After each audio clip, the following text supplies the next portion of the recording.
रात का समय था, घना अंधेरा चारों ओर फैला हुआ था। अमित जो शहर से अपने गांव जा रहा था, अपनी बाइक पर तेजी से चल रहा था। वह एक सुनसान रास्ते से गुजर रहा था जहां दूर दूर तक कोई नजर नहीं आ रहा था, केवल पेड़ों के झुरमुट और ठंडी हवा की सरसराहट थी। अचानक उसकी बाइक की हेडलाइट के सामने एक बूढ़ी औरत आ गई। अमित ने अचानक ब्रेक लगाया और चौंक कर देखा। वह औरत सफेद साड़ी में थी, उसकी आंखें चमक रही थी और चेहरा झुर्रियों से भरा हुआ था। अमित को लगा कि वह कोई गांव की बुजुर्ग महिला होगी जो रास्ता भटक गई है। उसने बाइक रोकी और पूछा, माँ जी, इतनी रात को यहाँ क्या कर रही है? बूढ़ी औरत ने धीमी लेकिन डरावनी आवाज में कहा, बेटा, क्या तुम मुझे थोड़ी दूर छोड़ सकते हो? अमित को थोड़ी झिझक हुई, लेकिन फिर उसने सोचा कि मदद करना चाहिए। उसने सिर हिलाया और कहा, बैठ जाइए, मैं आपको छोड़ देता हूँ।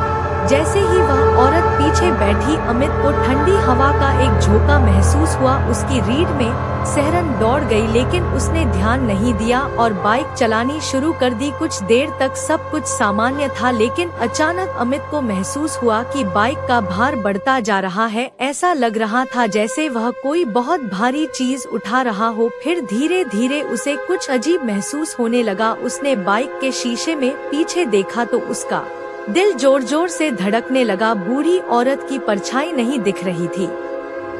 उसने हिम्मत करके पीछे देखने की कोशिश की, लेकिन तभी उसे एक ठंडी सांस अपनी गर्दन पर महसूस हुई। इतना जल्दी क्या है बेटा? बूढ़ी औरत की आवाज अब पहले से ज्यादा डरावनी लग रही थी। अमित की सांसें तेज हो गई। उसने हड़बड़ा कर बाइक की स्पीड बढ़ा दी, लेकिन बाइक जैसे भारी होती जा रही थी। तभी उसे एहसास हुआ कि उसके कंधे पर किसी ने हाथ रखा है। डर के मारे उसने झटके से बाइक रोक दी और मुड़कर देखा। औरत का चेहरा बिल्कुल पास था। उसकी आंखों में खून जैसा लाल रंग था और होठों से काले दांत झांक रहे थे। अमित की चीख निकल गई। डर के मारे उसने बाइक छोड़ दी और भागने लगा, लेकिन उसके पैर जैसे जमीन से चिपक गए थे।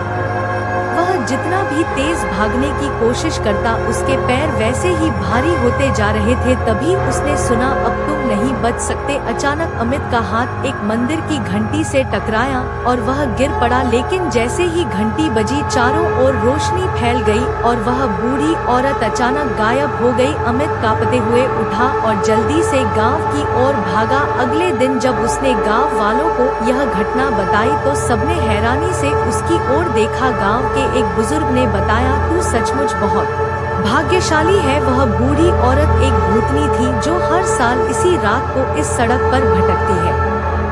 बहुत साल पहले एक औरत की यहाँ हत्या कर दी गई थी और तब से उसकी आत्मा यहीं भटकती है। अमित के रोंगटे खड़े हो गए। वह समझ गया कि वह उस रात मौत के मुंह से बचकर आया था। उस दिन के बाद उसने कभी भी रात